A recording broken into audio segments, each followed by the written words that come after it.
Hey guys, thank you for joining Same Sex Dialogue for another episode. We have a very special show for you tonight. Very often, we forget about the oppression of the gay community as a whole. Lesbians, gays, bisexuals, and the transgender. This show is dedicated to our transgender community. The name of this episode is The T in LGBT. Here we go.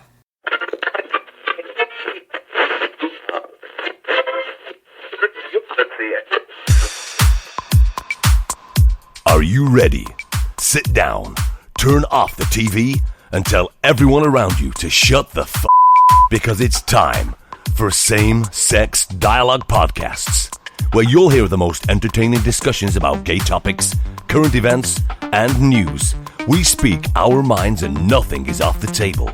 Now here are your hosts, K-Town and the super sexy fashion queen herself, Kim Style.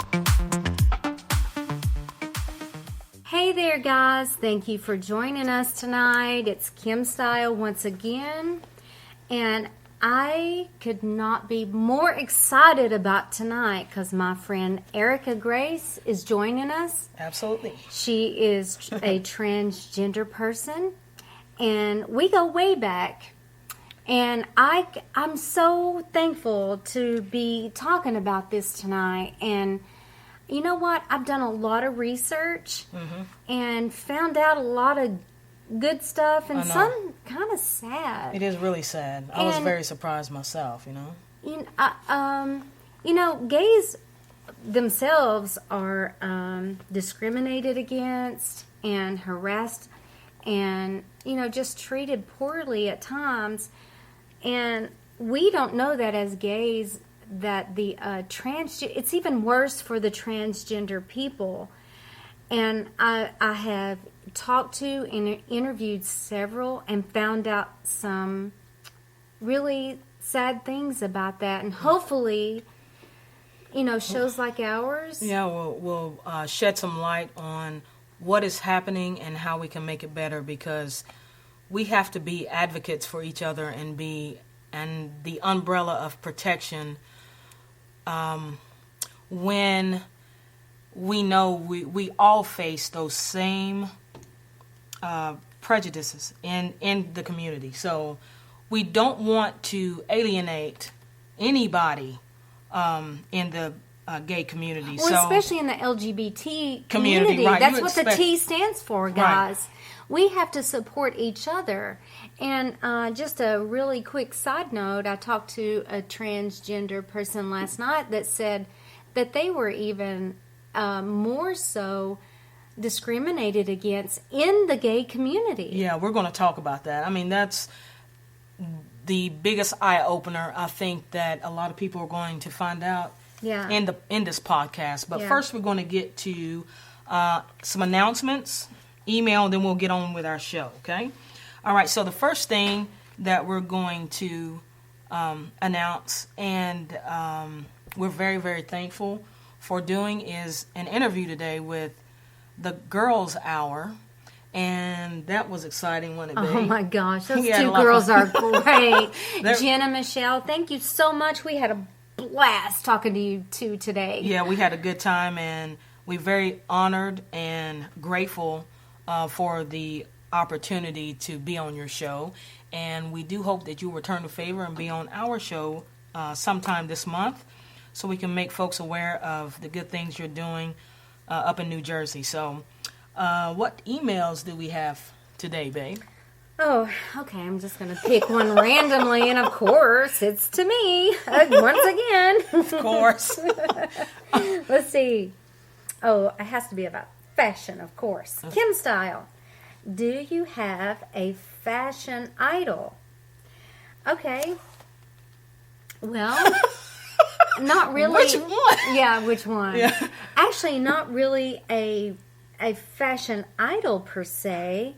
But if I could raid anyone's closet, it would definitely have to be RuPaul. None other than herself. Oh, you love RuPaul, I know. Oh my goodness, yes. Well, you stay. That one basically had you in a show hold too. I mean, a few times. I can't miss an episode. I cannot miss that. You stayed watching that for days one time. I was like, do something else, Kim. I can't. Not when it comes to RuPaul.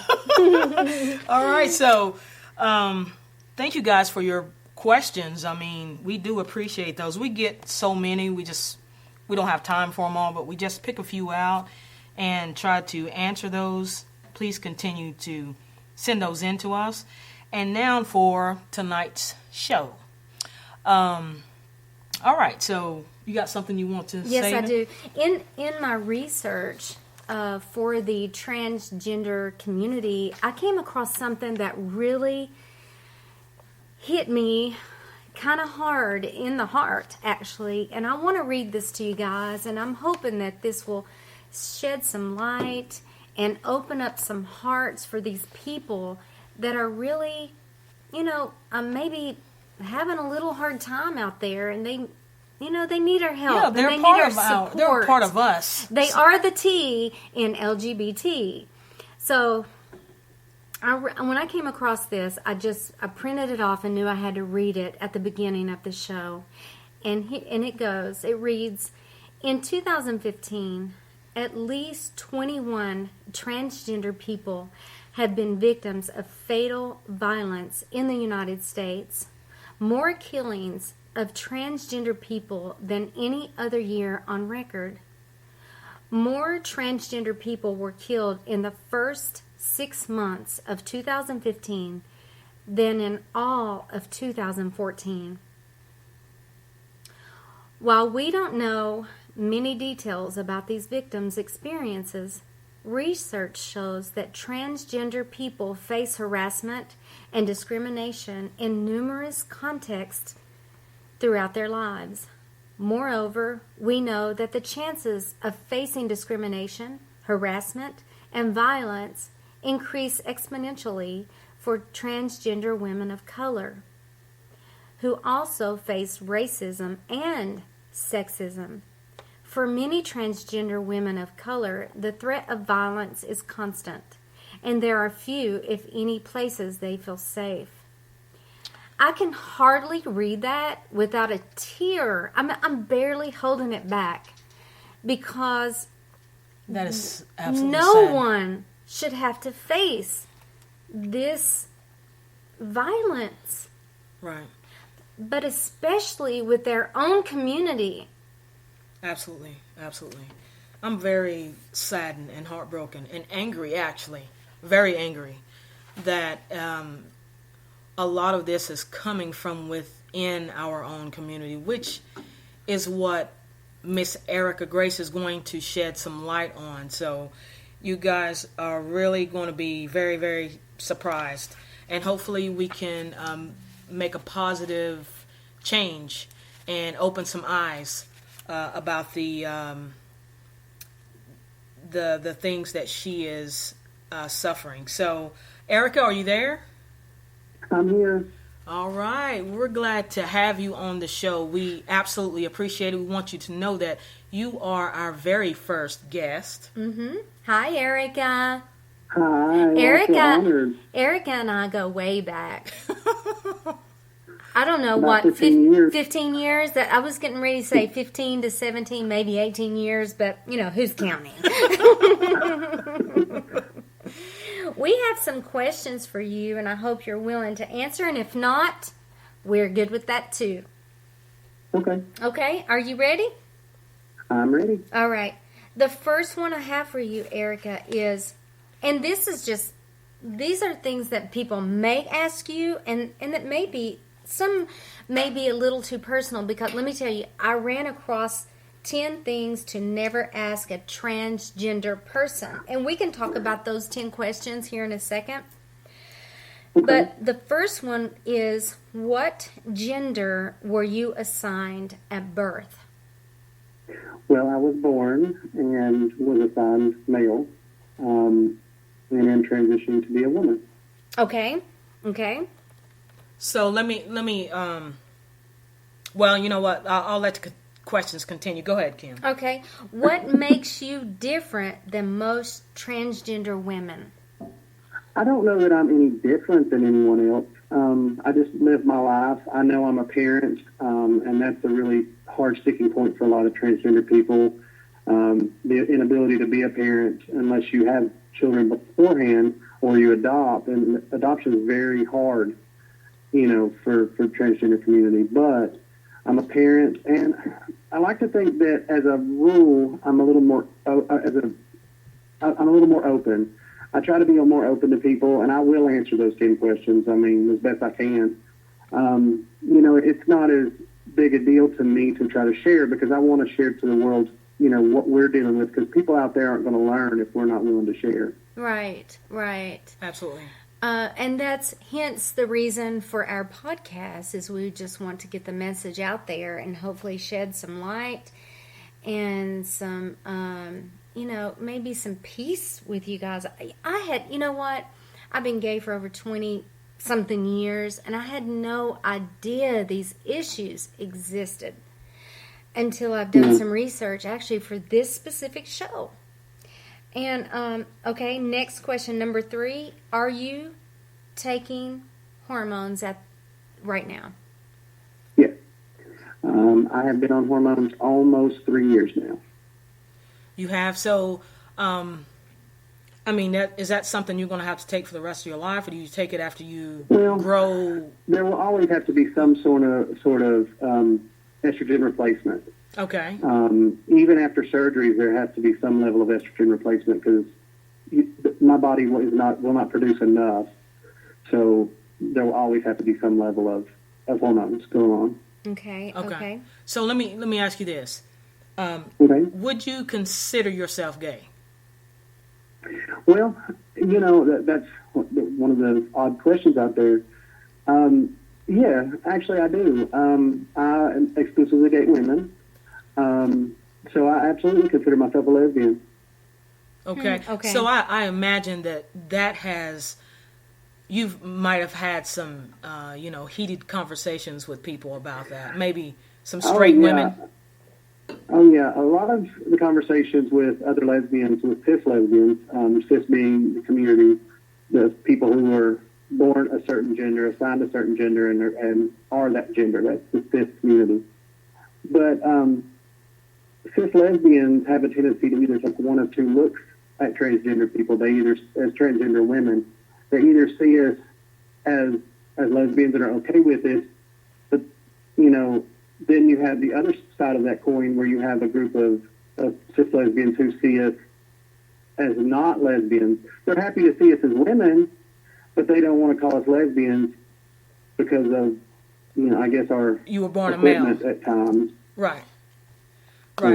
I can understand. I can understand their point of view. A lot of people will be absolutely confused by it, actually.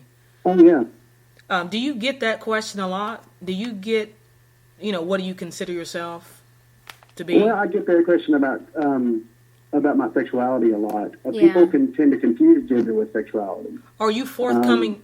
I'm sorry for interrupting you. Go ahead. No, it's okay. Do you feel comfortable? Like if you're in a group of people asking you, do you feel comfortable, safe, to say that? I think most of the time. I think that it confuses people. I think I get a lot of confusion. Honestly, I think more confusion comes from the gay community with this question than the straight community. The straight community seems to understand, you were attracted to women. And I say the straight community, I mean in general. There's always going to be that group that doesn't. But I say in the straight community, we get very, they see it. But I think in my experience, I have had more people in the gay community be confused about the fact that I still date women. They think that because I'm a transgender woman that I should just automatically be attracted to men. Right. Yeah. But and that's not the case. You absolutely, and let me tell you something that I did not know, but me and Kim already had this discussion, and then I seen it for myself in print. I said, when I talked to you, I said that your gender identity has nothing to do with your sexual preference. Nothing. Nothing, absolutely nothing. That's why maybe, guys think that since you are transitioning to be a woman, you would automatically be, attracted to a man, but that's just not being educated. That's all that is. No, that's simply just not true. Right. I mean, it's no different than somebody born a man being attracted to men or being attracted to women. It's all about attraction. It's not about, what gender you are. Right. Right. Erica, have you ever been attracted to men at all? Well, I can't lie and say that I've never looked at a man and thought they were attractive, but I would say, speaking to either one of you, it's probably the same for you. I'd say there's a man out there you're going, okay, that one's cute. Well, but that doesn't necessarily mean that I would want to date one. Oh, exactly. So, no. Well, as human beings, we can look at any other human being and say that's a beautiful person. But so you're saying no as far as sexually, you haven't. Well, as far as sexually and emotionally, I mean, I think dating goes both sides. Okay. I think sexually and emotionally, I'm attracted to women, and that's what I prefer. Okay. You want to? Well, never mind. Do you feel you were born in the wrong body? That's a really, that's a common way to put how transgender women and men live, is that they were born in the wrong body. I don't personally believe that. Okay. We only get one round in this world, and we're given what we're given. So, no, I don't think I was born in the wrong body. Okay.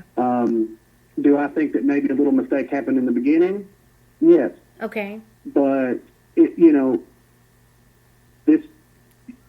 I have to go through this to get to where I want to be, just like anybody else does. I mean, when we're children, we change ourselves to become who we want to be, and I think this is just part of my process. So, no, I don't think I was born in the wrong body. Do I think that I would have been happier had I been a woman? Yes, but, you take the card you're dealt with and move forward. Yeah. Well, Erica, at what age did you realize that you possibly wanted to transition, or you felt like you were a woman? At what age did you have these feelings?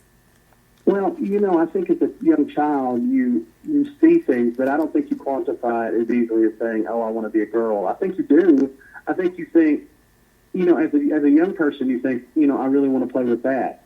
I don't want to play with G.I. Joe. I want to play with Barbie. Barbie's way more cool. I want to play with the girls on the playground. I don't want to play with the boys on the playground. The boys are playing football, and they're rough and mean, and the girls are over there playing hopscotch, and that sounds more fun. Mm-hmm. Not just dated myself, told my age right there. Right. But you want to be in that group, and that's how it really, in my experience, that's how it was for me. I knew I was different. I didn't know. I mean, there was no saying. I guess there is a point where I would want to be more like a girl, but it didn't come until I started growing into, my young teens. After 10, before I started realizing, okay, something's wrong. I want rid of this thing. This is not who I want to be. When I started feeling like everything about me was wrong. Right. But as a young child, no. I mean, I knew there was something different about me, and I knew I wasn't, the typical, just like the other boys around me, but I didn't know what that exactly meant. I just knew I preferred playing with the girls. I preferred playing with girl toys. Right. Even though I wasn't given that opportunity at home, I played with a lot of boy toys as well. I mean, toys are toys, but, in groups, I preferred that. And I think that just, as I grew up and grew in, of course, adolescence was miserable, but, that's just part of it. I think that's when it started for me. Okay. Well, I understand. I mean, that's... Hold up. He said something really important right there. Adolescence is when it really started for you? Well, adolescence is, when you get into your adolescence and you start entering that magical puberty area, when puberty starts happening to someone who's transgender, it's your body becoming, because really when we're small children, we all kind of look the same, with one obvious exception.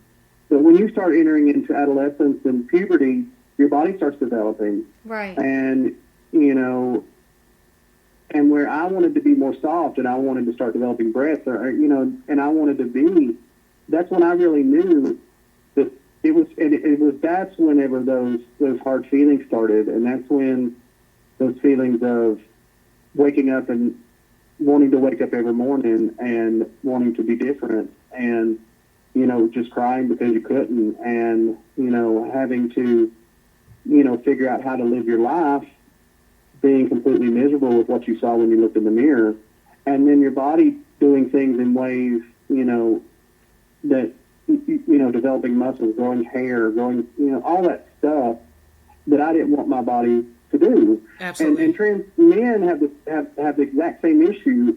They're trying to be more masculine during that time, and then here their body is turning them into a woman. And it's probably one of the toughest times of your life, because you feel, not only do you feel like you're in the wrong, feel like you're wrong, then your body's making you wrong more and more and more every day. Right. But you know what? I think the biggest misconception is the fact that you want to be, or you're transitioning to be a female. The biggest thing people don't understand is that you consider yourself a lesbian now. That you're you're not transitioning to be a woman so you can date men, but you're transitioning to be a lesbian, and you're still going to date women. People don't understand that. They don't have to understand it. Don't get me wrong. I'm not saying they have to. People don't have to understand anything that's going on in your personal life, but that was what, when I'm doing all this research for this show tonight, I honestly, and I've known you for a long time, I had no idea. I had no idea this existed. And you know what? I'm thankful for the education. So, I'm happy to help. Can you just elaborate just a little bit on that, maybe? Well, I mean, I think that's one of the biggest misconceptions is the crossing of gender and sexuality. People just assume, and I think that assumption comes greater in the gay community, because that's what that's what they think. That's because we're the team. We obviously know. I don't know. It's just a misconception that my attraction to women didn't change because I'm becoming a woman. And I think it confuses a lot of people. That everybody thinks, well, why are you becoming a woman if you just want to be with women? Right. Because you can do that anyway. That's one of the biggest things. I became a woman because I felt like a woman in my heart. Yeah. And I didn't become a woman because of who I wanted in my bed. Right. Absolutely. Absolutely. Exactly. And that's the bottom line of that. Well, our whole thing about this show tonight is to hopefully help end transphobia. And also my motto is the heart wants what it wants. And that's what you want, and that's what you need.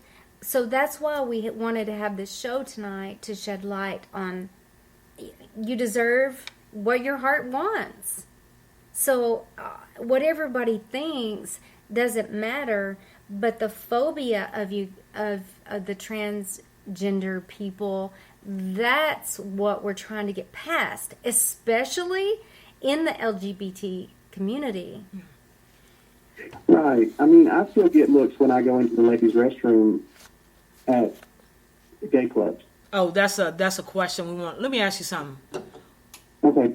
Let me ask you something. When, if at any time, did you ever have any kind of, backlash for going into the women's restroom? I don't like using public restrooms. I even like going at work. But, so for me, I try my very best not to go. So when I have to go, no, so far I haven't had any issues. I haven't, and I guess I'm lucky in that I do know quite a few girls and guys who have, but for the most part, I've never had any I've never had any issues in the bathroom, but I don't like I said, I don't like public restrooms, so I try to avoid those at all possible. Even pre-transition, I couldn't stand the public restroom if I could help it. Well, nobody likes public restrooms anyway. Katina, you're a germaphobe. She's not a transphobia, she's a germophobia. No, I'm not a germaphobe. I just don't like being in other rooms with people. I don't know. I hate them too. No worries. We all can feel your pain there. So let me ask you something. Did you wear girls' clothing as a child? Well, not as a child. I think once again, when I started entering adolescence, you start experimenting. And I think once I got to the age where I could be at home alone is when that started. Okay. And I would experiment with family members' clothes. And I don't remember from that time forward, I don't remember a time when there wasn't, other women's clothes going on for me. Okay. So was your family accepting? For the most part, I think there's a few people in my family who just don't get it, and they don't talk to me. I think the grand majority of them are good, but for there is a group of them that just don't talk to me, which is fine. Okay. Well, let me ask you this: are you in a relationship right now? Well, I'm dating. You are? Okay. All right. So, women that you've been with in the past, how did you explain your wanting to transition to be a female?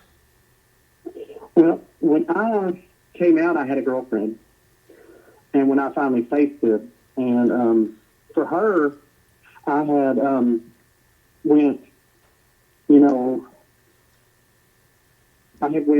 I guess about 7-8 months before I before I finally told her.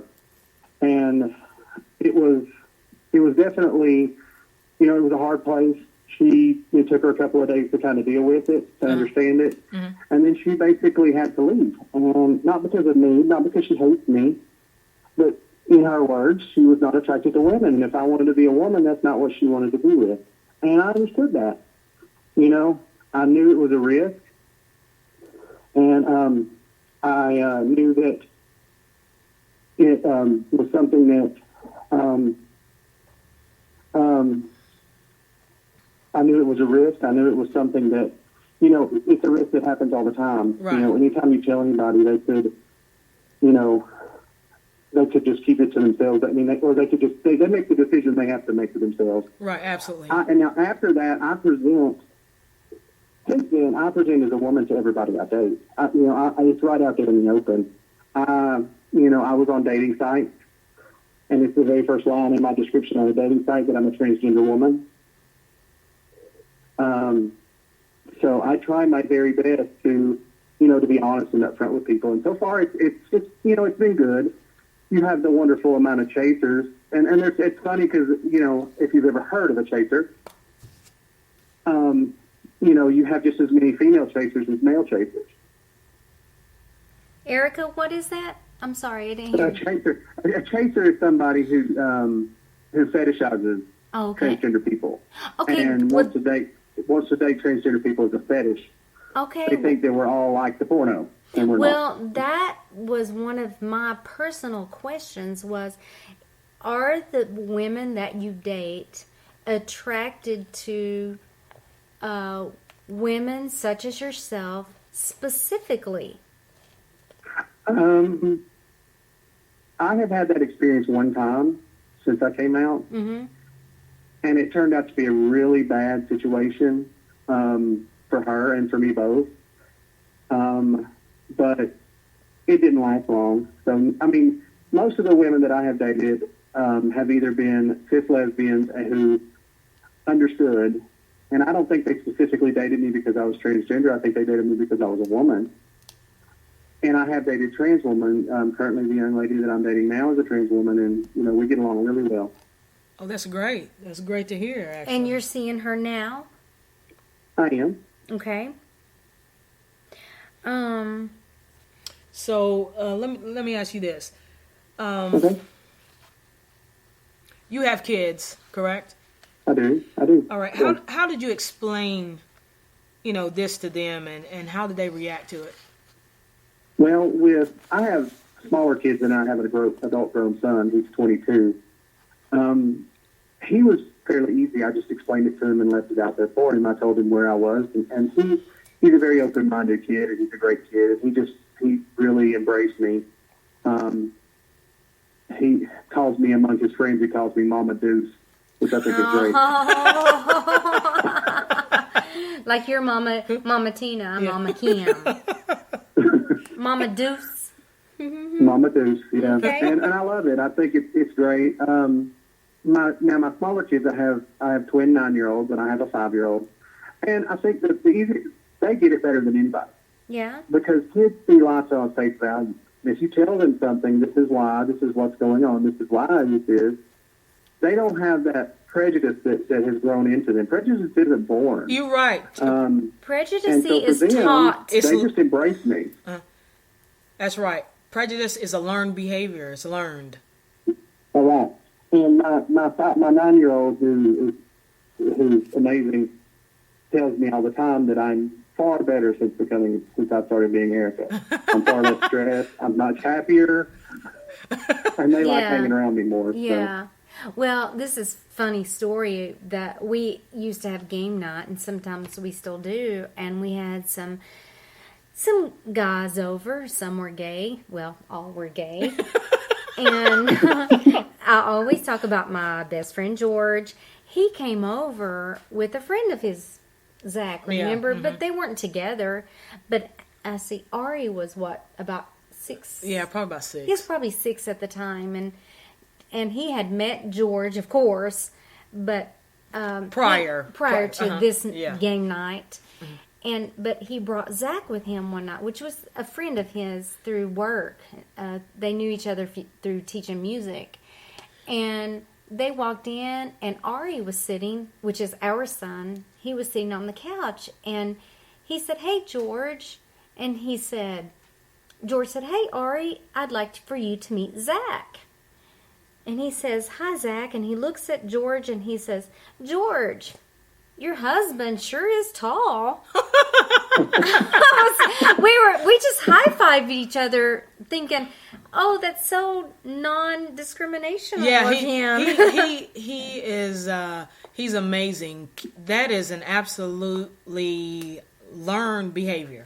And he knows nothing about discrimination whatsoever. He will say, "Mama Kim, you're white, and I'm black." And I say, "Yeah, I sure am." You're crazy. You're black, I'm white, Mama Tina's black. So but anyway, hey, Erica, have you faced any discrimination since your transition? Well, yeah, I've only had a few experiences in day-to-day life. I was harassed outside the Walmart in Knoxville one day. Going in, I had somebody yell some foul words. And then, oddly enough, the rest of the discrimination I've encountered has been at gay bars, which is really kind of sad. All right, let's talk about that. Tell us what happened. Okay. Well, I enjoy going out. I was a DJ for 15 years, still technically am, I guess. I do it as a private business, but, so when I go out to the club now, I don't go as often, but when I do go out, I enjoy that. But, being transgender and, sometimes the most comfortable place you can have is the gay bar. Well, you would think. You would think. And, and I will say, I don't want to say this is reflective of all the gay community. I think that there's a large number of the gay community who embraces us and loves us and supports us and would do anything for us and would fight for us. And that's great. So I don't want to say that the entire gay and lesbian community is against transgender people, but I get the misconceptions that were given to me was I'm very much judged on my appearance. Early in my transition, you want to go out, and that's where you go because you think, okay, these people will understand. And the first things out of their mouth were, comments like, "You're just a man in a dress." What? "Girl, you need to do your makeup better." You know, these kinds of comments were things just walking through. And these are people I don't know. Yeah. You know, it's one thing for somebody, you know, it's at least somebody to say or to make a, suggestive comment about my, my dress or my makeup. Hey, maybe you should try this. But these are people that don't know me that are making comments as I walk by. Right. And, I left. The worst night I had with that, I left that bar that night because of this, because it was really, really bad. Yeah. And I, quit home and was, of course, very emotional. It took me quite a while to get over it. I'm sure. It took me quite a while to go back. Well, just because you're transitioning doesn't mean you're a drag queen and going to be on stage somewhere. Yeah. Oh, well, and that's one of the big misconceptions. I think that's one of the things, and I get asked that every time I go out to the gay bar. When are you going to be out there doing shows? Yeah. Well, never. Yeah. You're not a performer. You're just a woman. You're a woman. That doesn't mean you're a performer. Right. And, I love the drag community. And to be perfectly honest, there's a group of transgender women who do use the drag shows as a form of income and that, because it is hard for transgender people to find jobs. It is hard for us to find places to work that accept us.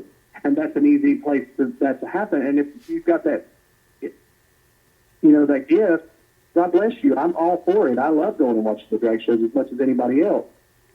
But I'm not here to go to do stage. I get up every day and put my makeup on. I'm a girl from morning to night. And I'm not going to get up on stage and lip sync a song, not because I don't respect it or love it, but because that's just not who I am. Right. So. Oh, okay. Are you planning on having gender reassignment surgery? Oh, there's the question, isn't it? That's a question that gets a lot of attention, and it's, all over the media. You hear some of the more famous transgender people out getting asked this question, and, it's gotten some mixed responses and stuff. I think that it's probably the most single personal question that transgender people get asked. Surgery can mean a lot of things, gender reassignment surgery. I can speak only for transgender women here because I'm very unclear on a lot of the male surgeries that go along with being a trans male. Now, I haven't had any surgery currently. I haven't had laser. I haven't had a breast enlargement. I haven't had no genital reconstruction. As far as whether I will, I'm not sure. Okay. I'm just not sure at this time. They're very costly, and unfortunately, I work for a living and have 4 kids, so yeah, we'll see how that goes long term. Well, the next question I have for you is some things I've heard actually in the media, believe it or not, is about public restrooms and people having a hissy about transgender people, say, using the quote-unquote wrong restroom. So what restroom do you use? Do you mind my asking? And have you had any backlash? I haven't had any backlash yet. I think it's really ridiculous for anybody to think that there have been 0 cases, first off, of any transgender person hurting somebody in a ladies' restroom or a men's restroom. Mm-hmm. None. I'm not in there to look at anybody. As a matter of fact, when I go in there, I just want to get my business done and get out. Well, because of these types of things. When I was talking to K-Town about this, I thought, why are people having such an issue about a restroom, about just bodily functions that have to happen? You go into a stall, you do your business, and you come out. I don't care who's in there. Just let me get out. There's some kind of hang-up that says that, that a transgender woman might try to rape another woman.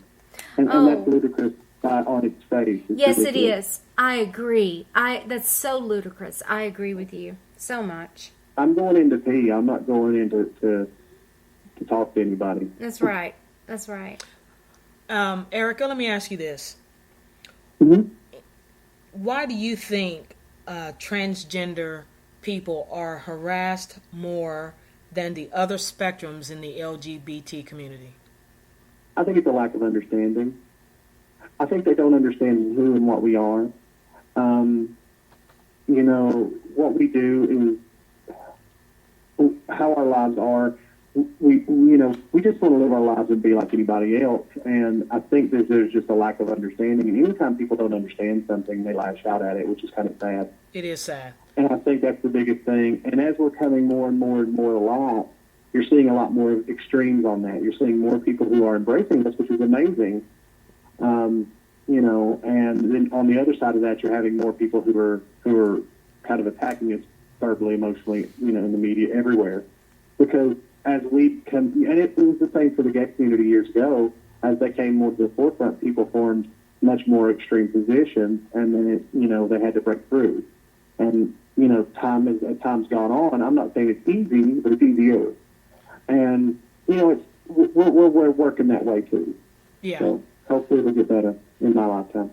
Yeah, I hope so. I really do. Me too. Everybody deserves to live with dignity and respect that they want for themselves, period. That's right. What do you think is the biggest misconception of transgender people? I think I don't know. The biggest misconception is that we're all some sort of sex fiends. I mean, don't get me wrong. I guess I like sex as much or more than anybody else. I don't know. What? But I'm just playing with you because I can.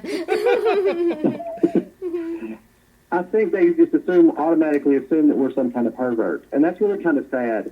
I mean, what they don't understand is we're just like everybody else. And we just want to be treated like everybody else. We just want to be, live our lives and be happy and go forward. We're not that way. I mean, just as in any group of people, you're going to have the extremes, but for the most part, we're just normal people. Right. Absolutely. That's the biggest thing I would love to say about the whole LGBT community. We're just like you. We're just at home. Hell, I'm folding laundry while we're having this podcast. Are you kidding me? She's not. And Erica, you're probably cooking dinner for your kids while we're having this podcast. You're not hanging from a chandelier somewhere. No, I mean, what? At home, I want to say I don't do exactly. Go ahead, Erica. Oh, no, you're okay. Go ahead. Well, people, their dirty minds think they automatically go to sex. Right. Yeah, that's great, but that's not, not all we do. You're right. I mean, it's no different in their houses. And when people ask, I think it's really, and I'm sure that'll come up in those 10 questions, but people always want to ask about your sex life, and it's like, I don't. Okay, that's fine. Tell me about yours first, and then we'll talk about mine. That's a great point. That's a great point, because I have a lot of straight people in my life that want to question me about that, and I'll say, that's interesting that you would have the audacity to ask me that question. Right. I'm not asking if somebody you. asked them that question, it'd be so angry. They think it's okay to ask us that, but I don't understand it. I never will understand that question. But Erica, how would you like to see others approach you if they are curious about transgender people or your transition? I think, just to be honest, some of the best conversations I've had with people have happened in the weirdest possible places. I think there's nothing wrong with just asking the questions, but I think you should approach people politely. mm-hmm. Understand that there are questions that are not okay. It's not okay to ask about someone's genitals. I'm not going to walk up to somebody random and say, "Hey, can you tell me what's in your underwear?" Right. But people feel like that's their right with transgender people. Right. I mean, they feel like that's their right. And I think if they can approach it, even if they come up and they're taking it, even if they have a really bad place that they've come from and they have a really hard opinion, if they come to me and just be polite about it and say, "Hey, I just want to understand," Yeah. I'll sit down with anyone and have a conversation about them. Absolutely. I feel the same way just about being a lesbian, but I know that goes so much further with you being a transgender. And I say that because, and I didn't know it until I did some research and started doing some, asking of some friends that I know that are transitioning. I had no idea how difficult it is for you guys. And that's why I wanted to do this, and especially with you, since you and I have been friends for so long. You said 15 years. And it just touched me in a different way, and I thought we have to get this information out there, especially to our own community. And I also, and you and I talked about this too, about the questions that you should never ask a transgender person. Can we go over those? And I want to put these out there. And from a transgender person's perspective, I would like to know if you want to answer these questions, or if you don't, would you like to explain why we should not ask them? Absolutely. Okay. Number one is, and oh my goodness. And first of all, I want to say, why do you have to know these? I don't even know why people would ask you this. Number one is, so, which bathroom do you use? Well, we've already discussed that, I think, a little bit. We did. I use the ladies' room, Yeah. So, yeah. Yeah. Number two is, when is the surgery? Oh. Why is that inappropriate? Well, it's tantamount to asking people their most intimate details. Yes. It's none of nobody's business.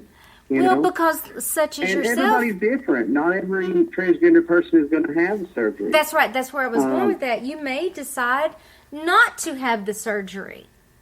Correct? Yes, and that's not unusual. Okay. Number three is, are you sure you aren't just gay? Oh, constantly. This is the question that comes in the gay community. This is the one that I get asked more from the gay community than I do the straight community. Mm-hmm. They think, once again, because I was born a man and I'm wearing women's clothes, that they think that that's okay. I'm pretty positive I'm not just gay. Actually, I am gay. So I'm pretty positive I am gay and I'm a woman. So that's the answer to that question. So you are a lesbian? I am. Okay. And I will tell you, I love you so very, very much that I had no idea that this type transgender person exists. I didn't know this. Funny. Right. It's really funny. In the trans women, in the female transgender community, more, and I don't know the specific number. I know there's a percentage out there, and Google would probably have that. But I know that more transgender women identify as lesbian than identify as straight. Yeah. Okay. It's a larger percentage, and it's not a hugely larger percentage, but it is a larger percentage. You're right. Okay. And then I also know that there's not a lot of transgender that choose to actually have the surgery. A lot of them choose not to have it. Yeah. Well, it's a very expensive procedure. I mean, that's the biggest reason that most transgender people don't have or have surgery is because of the cost. I mean, it's very, very pricey to have that. And, when you struggle to find a job, I mean, there are places where transgender people just can't find jobs. There are transgender people in our area that just can't find jobs.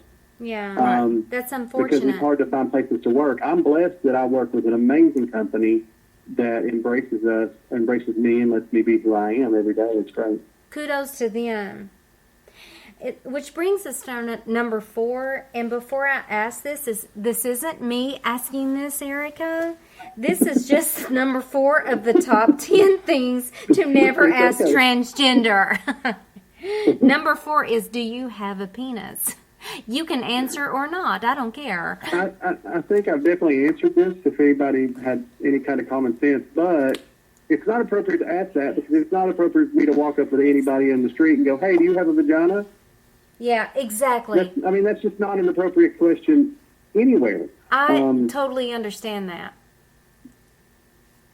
I mean, it's just a rude question all around. But like I said, if anybody has any kind of common sense, they'll figure that one out right now. Yeah.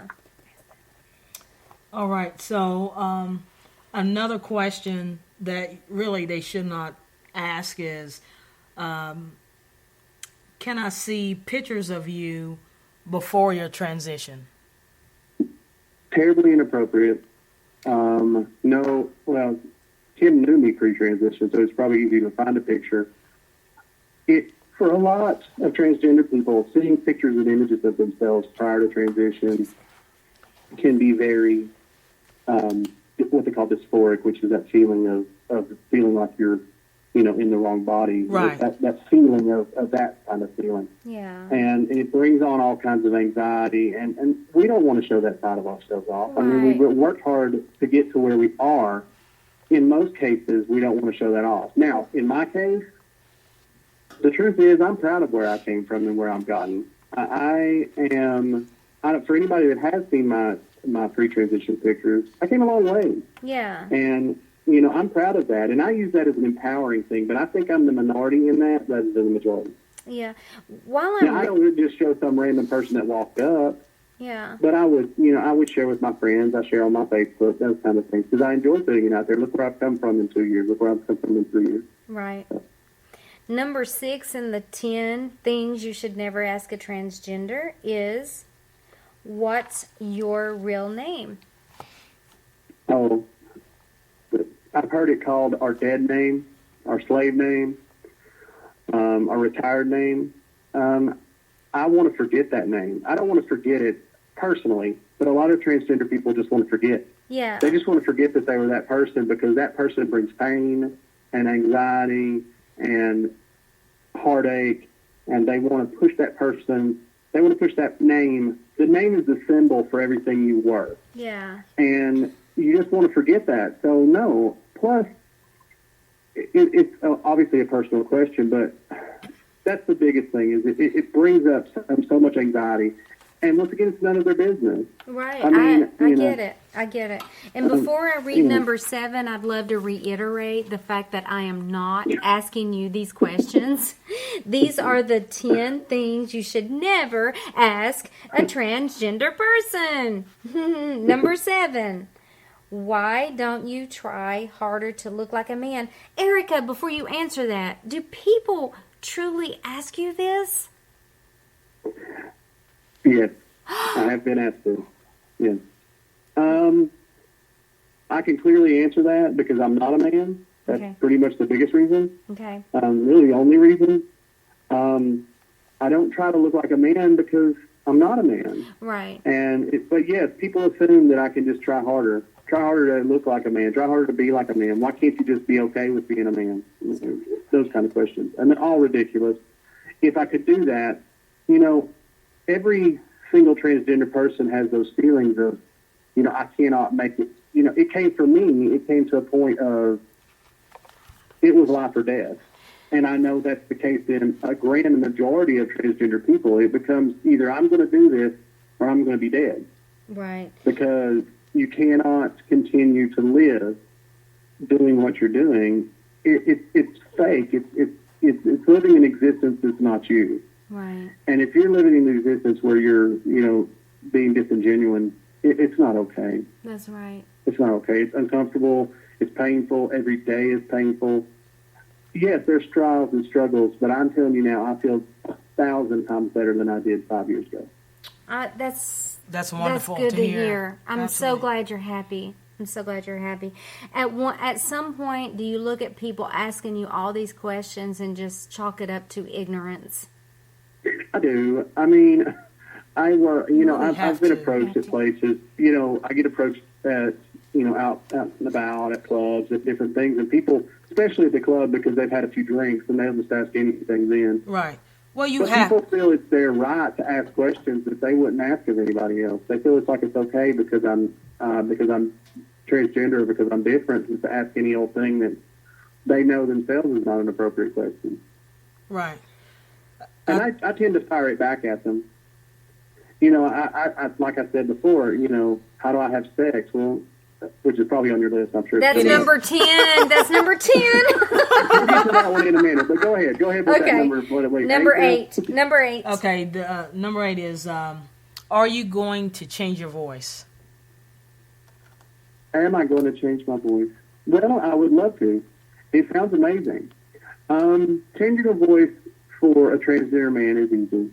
When we grow up and we develop into adolescence and puberty, we've all heard about voice changes, right? The process of that is that the vocal cords loosen. Okay. So that's what causes the voice to drop and get deeper. So for a transgender man, as they start taking their testosterone shots and they start progressing, that comes along with it. That as they go through their second adolescence, which is kind of your second puberty, which is that first year or two into whatever hormone regimen you're in, where your body's doing the majority of its changes. That's what happens. Their voice dips and they get a lower voice. Transgender women have the opposite problem. We can't get those vocal cords to tighten back up. Once they're loose, they're gone. Now, you can do some voice training, and it's clearly anybody that's listening to this can tell that I struggle with that. Mm-hmm. Plus, I kind of, the truth is, it's not the priority in my life. The priority in my life is looking fabulous every day. Yes, so and you do. I'm not so much worried about how I look or how I sound. Yeah. If somebody, that's, once again, I think I'm the minority in that when the grand, in the large scheme of things, the transgender women as a whole generally feel very bothered by the voice. And I'm bothered by my voice. I have a job where I was answering the phone. That's where I work. And, I had to go by my male name on the phone, which was upsetting.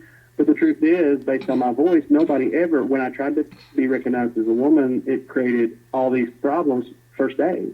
And I thought, okay, so I made that decision. And that's hard. But, it's definitely a harsh point. It's tantamount to talking about the name because it's a constant daily reminder. Now we can go through voice training. There's all kinds of stuff you can look them up on YouTube where you learn to train your voice to be higher. And as a matter of fact, the young lady that I'm dating has done an amazing job voice training. She is incredible. And, Okay. Yeah. Well, again, I'm not asking this personally. Number 9 on the 10 things you should never ask transgender. First of all, I can't believe people ask you this, but am I still straight if I want to F you? We can't say that word on here. I haven't personally been asked this, but I know people who have. Okay. Yes, I would think if a man wants to sleep with a transgender woman, you're still a straight man. Now, where you end up, this is where we get back to that chaser thing we were talking about. When we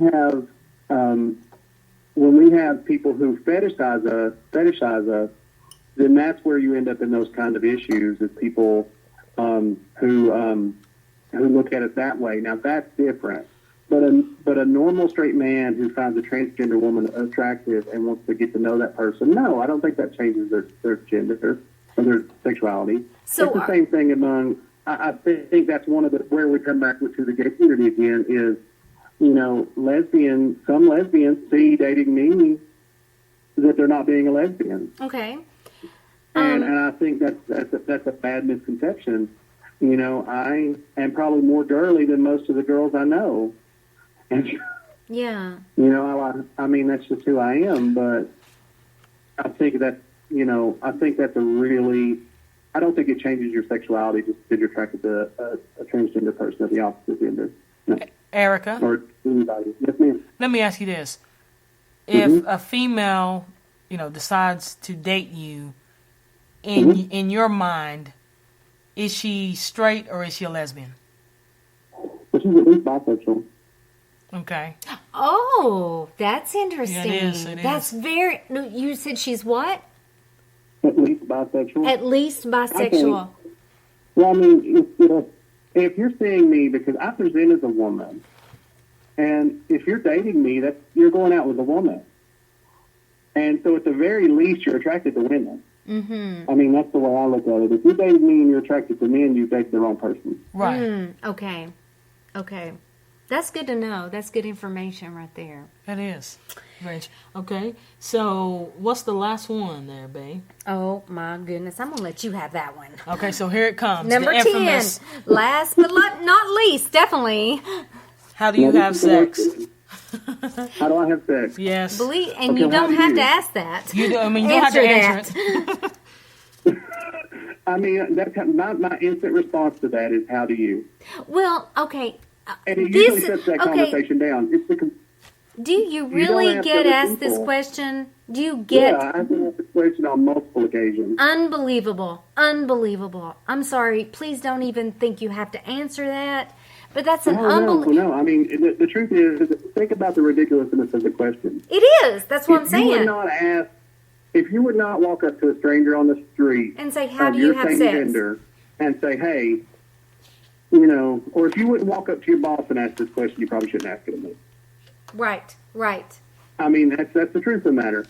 But the easiest thing to do is just look them dead in the eye and say, you know, okay, well, I'll tell you about yours and I'll tell you about mine, how I do mine. That's a great response. It shuts them down quick. It's like, oh, well, no, I don't want to tell you about my sex. Well, neither do I. Yeah.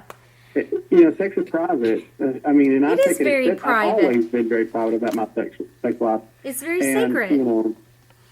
So. Do you think with the recognition, say with Caitlyn Jenner, Candace Cain, Laverne Cox, and especially my favorite Janet Mock, she wrote a book called Redefining Realness.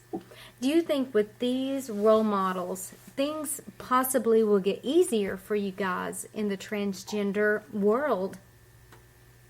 There's a lot of controversy swirling around Caitlyn Jenner. Yes. I don't know. I think she's been a blessing and a curse for the trans community.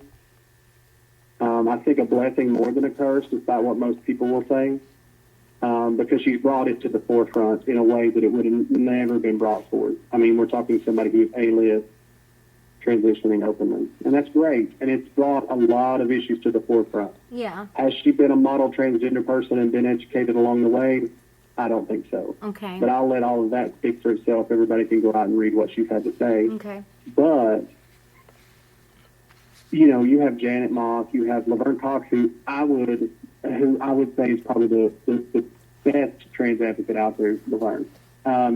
She is supportive to people. She's amazing. She's free to talk about things. She does open speeches.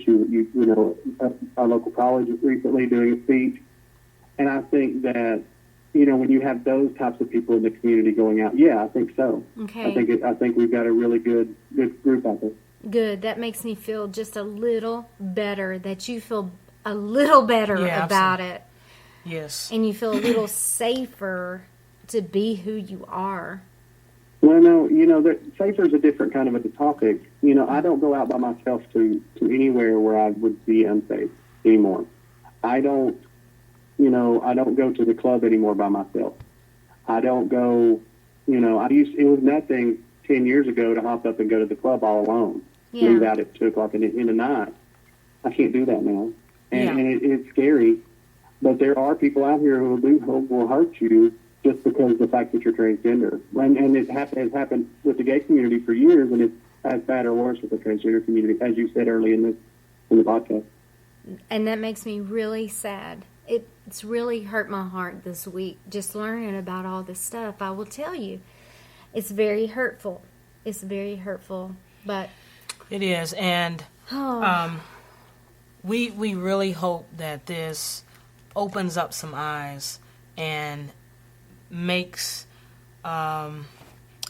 will actually just end the things that you are experiencing within our gay community, because like I said, we need to be advocates and protectors of each other. I mean, you can't leave one end of the spectrum out there just in the cold and act like, you know, you are not facing the same oppressions that we're facing, right? So everybody is I'll tell you what, me and Kim, for the most part, were able to go out and, be ourselves. However, we do get stares, heavy stares, don't we, babe? Yes, we do. Nobody's ever said anything, but I have had things said to me, but they turn around and ran. Believe it or not, there was a guy that said something, but he jumped in his car and he got his ass out of there, okay? But I feel your pain. And go ahead. People feel like it's okay to approach you and talk to you and say these kinds of things, and it's definitely not. I mean, it's just not okay. It is a danger, and I can't say that. I go. When I go out, if I go to a restaurant to eat, somebody's staring. There's a conversation. You hear whispers, and that's their ignorance, and so that's how I look at it. If they're going to be that ignorant, but I try my best not to retaliate for that or say anything, because I think that just makes the situation worse. Yeah. So. Well, that speaks volumes for who you are, and volumes for who they are. Yeah, it's really sad that everything that I've learned, and just I have truly enjoyed doing the research on this specific subject this week, and I personally will do better in the future as a result of speaking with you and speaking with another friend of mine, Gianni, and doing the research that I've done online, and just reading the things that people are going through, and the turmoil and the harassment. It has changed me. I will say, Erica, it has changed me and how I will treat people in the future. Not that I ever treated anyone poorly, but I will go out of my way above and beyond what I have done in the past for our transgender community. Yes. And I want to say this before we end the show tonight. Transgender at its most basic level is a word that applies to someone who doesn't fit within society's standards of how a woman or a man is supposed to look or act. Transgender may be used to describe someone who was assigned female or male at birth, but later realizes that label doesn't accurately reflect who they feel they are inside. This person may live as a man or a woman, or may feel that their gender identity can't be truly summed up by either of the two options we were usually given, male or female.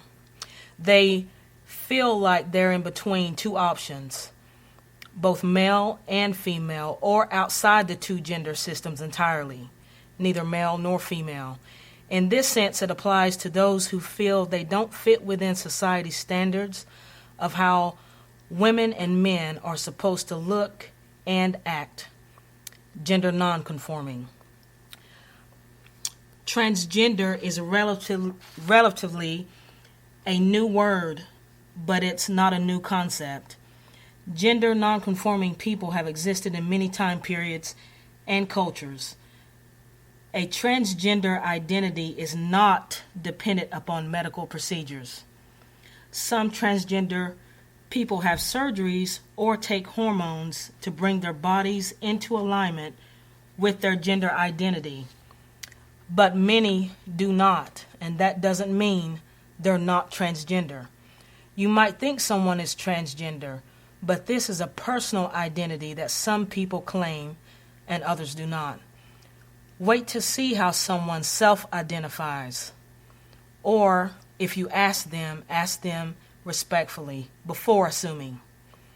For more information, visit Gay and Lesbian Alliance Against Defamation. Erica, we want to give you our deepest thanks for being our very first guest on Same-Sex Dialogue. Thank you, Erica, so much. It's been great reconnecting with you, and I wish you all the best, and we will stay in touch. And we hope that you will consider meeting us in Knoxville sometime and having some dinner with us, okay? Oh, absolutely. Absolutely. Anytime. Hey, guys, this is the end of tonight's show, and we want to thank you for joining us tonight. And before we go, I want to say, baby, I love you. I'm super duper uber. Erica joined us tonight, and you joined tonight, and baby, I love you more. Well, that's the end of the show. Have a question or want to put your 2 cents in? Send us an email or follow us on Twitter. But don't forget to subscribe for future shows because, well, you're nosy, and that's a good thing. Now, you don't have to go home, but you do have to get the hell up out of here. Ciao, baby.